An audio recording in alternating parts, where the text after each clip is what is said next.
Hola a todos. ¿Qué se puede hacer con una fuente de alimentación de ordenador vieja e incluso que no funcione? En realidad, muchas cosas. Y a lo largo de varios vídeos, os mostraré muchas construcciones diferentes hechas con piezas de una fuente de alimentación vieja. Hoy, por muy tonto que suene, vamos a hacer una fuente de alimentación, a partir de una fuente de alimentación. En la práctica de la radioafición, las fuentes de alimentación conmutadas de baja potencia se utilizan muy a menudo. Recientemente, también necesité una fuente de alimentación de 5 voltios. A menudo compro estas fuentes de alimentación en tiendas en línea chinas, pero las de 5 voltios se agotan bastante rápido. Por supuesto, uno puede no complicarse, ir a la tienda y simplemente comprar, por ejemplo, un cargador de teléfono. Ellos también proporcionan 5 voltios, pero siempre se pueden comprar. Es más interesante hacerlo uno mismo.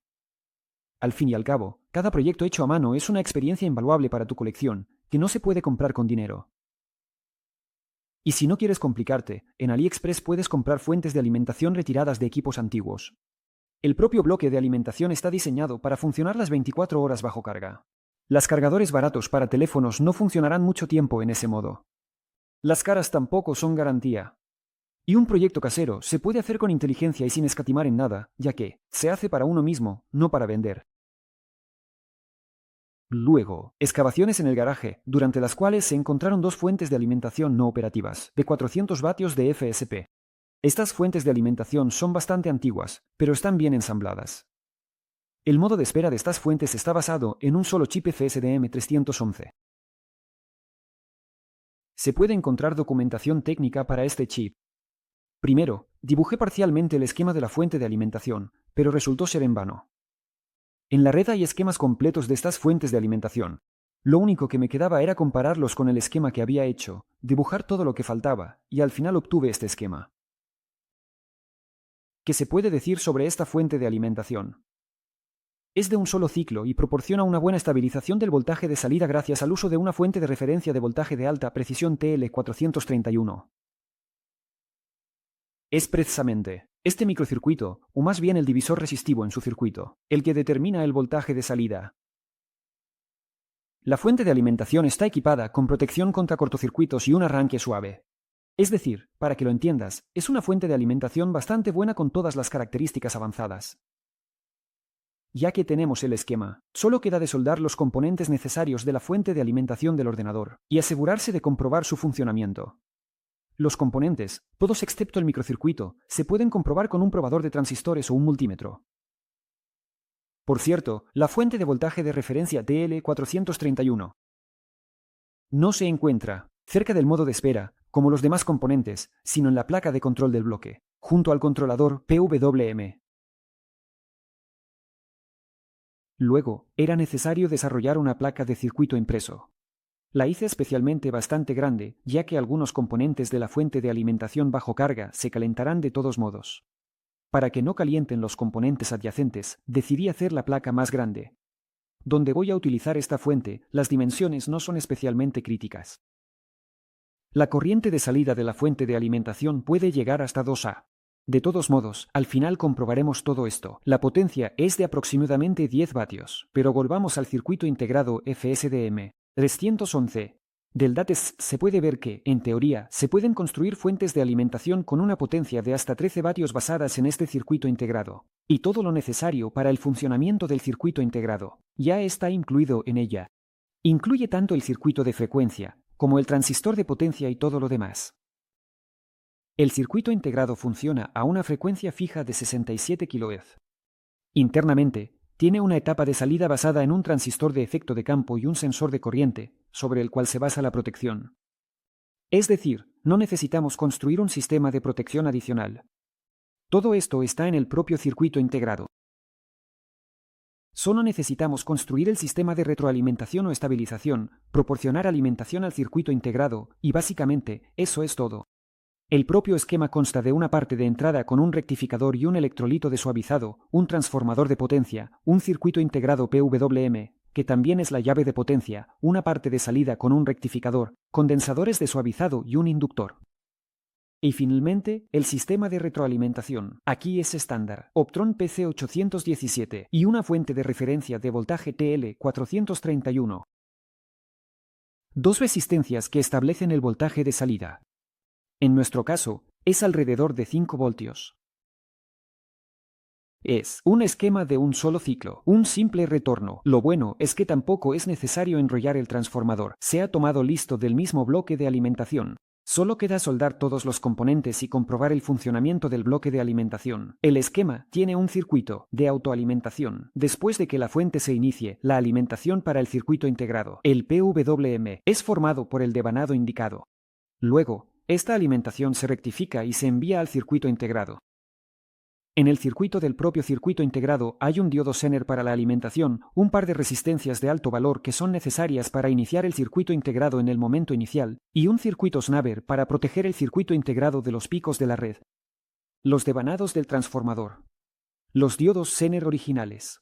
En esta fuente de alimentación, así como varios resistores, estaban en formato SMD. Yo puse los normales.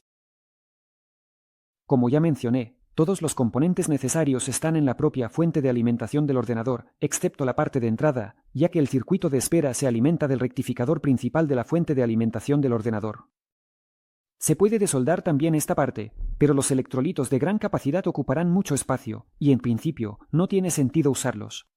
Por lo tanto, necesitas encontrar diodos para el rectificador y un condensador. Cualquier diodo con una corriente de alrededor de 1 y con un voltaje inverso de al menos 400 voltios servirá. Por ejemplo, los diodos comunes 1N4007. Un condensador electrolítico de 400 voltios, capacidad desde F hasta 22F. Saqué un condensador así de una vieja placa de balasto de una lámpara económica. Transformador. En la placa de las fuentes de alimentación de los ordenadores hay 3 transformadores. El de potencia, que es el más grande. El de acoplamiento es el que controla los transistores de potencia de la fuente de alimentación y, por lo general, está en el medio. Y el transformador de la fuente de alimentación de reserva es precisamente el que necesitamos. En casi todas estas fuentes de alimentación se utiliza el mismo transformador de reserva. Y esta placa está especialmente diseñada para ese transformador. Si decides poner otro, no es seguro que funcione. Probablemente será necesario cambiar la disposición de los terminales y la fase de los devanados. La fuente de alimentación está montada, solo queda probarla. Para la prueba, se conecta una lámpara incandescente de 220 voltios y 10 a 15 vatios en serie con uno de los cables de red. Y aquí hay un detalle. Si has montado la fuente de alimentación en esta placa y todo está hecho correctamente, sin cables sueltos, y todos los componentes están en buen estado, la fuente se encenderá y funcionará perfectamente sin problemas. No es necesario ajustar nada adicionalmente. Después de encenderla, la lámpara puede parpadear ligeramente. Este es el momento de la carga del condensador. Luego verificamos el voltaje de salida de la fuente de alimentación. Debe estar estrictamente dentro de los 5 voltios, pero solo si en el divisor de voltaje se utilizan resistencias con una tolerancia del 1%. Es muy recomendable durante el montaje no soldar el microcircuito PWM en la placa, sino usar un zócalo para montaje sin soldadura, ya que no se puede estar seguro de que el microcircuito funcione correctamente. Si todo funciona, se puede quitar el zócalo y soldar el microcircuito directamente. Sin carga de salida, la fuente de alimentación no se calienta. Solo puede calentarse el resistor en la salida, que actúa como carga. Esto es normal para él. El LED actúa como indicador de funcionamiento. Este transformador permitirá obtener, además de 5 voltios, también 12 a 16, si se utiliza todo el bobinado secundario. También se puede ajustar el voltaje de salida si se reemplaza el divisor por un resistor variable. Ahora ha llegado el momento de probar la fuente de alimentación. Con el voltaje de salida, creo que todo está claro, pero es alrededor de 5 voltios. Verificaremos la corriente y, en general, la potencia en la salida. Como carga USB, una carga electrónica con indicador de corriente y voltaje. El primer multímetro mostrará el voltaje de entrada o el voltaje en la red. El segundo mostrará la corriente de consumo de la fuente de alimentación desde la red.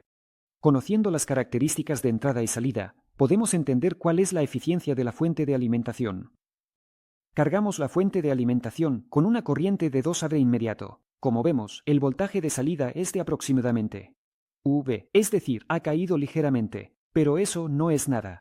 La potencia del bloque es en La corriente de consumo desde la red es de 63 mA, el voltaje en la red es de 224 voltios. Por lo tanto, la potencia consumida desde la red es de aproximadamente 14 voltios. La eficiencia de la fuente de alimentación es del 70%. ¿Qué es decir? Esto, por supuesto, no es gran cosa para una fuente de alimentación conmutada, pero al menos son cifras reales. Y no lo que afirman muchos vendedores deshonestos. Y además de esto, hay que tener en cuenta el margen de error de las mediciones, las pérdidas en los cables y en la resistencia de carga.